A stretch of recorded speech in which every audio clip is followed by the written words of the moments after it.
This is Chris with DSI Service. We're on the Dream Weaver at Ortega River Marina. Today's date's 05/25/22. Just got done cleaning this boat, and I also replaced the shaft zinc, the color zinc. So we'll go take a look at that.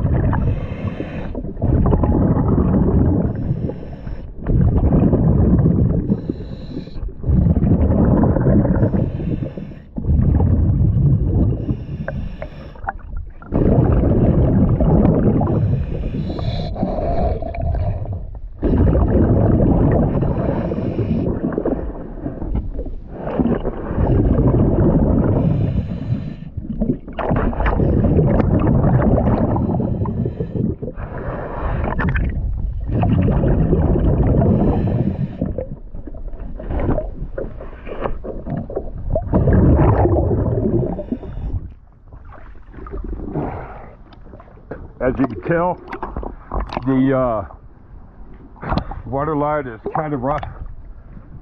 The paint was kind of rough, not too horrible, but the water line definitely needs some hole spray next time. I brought some, but I am out.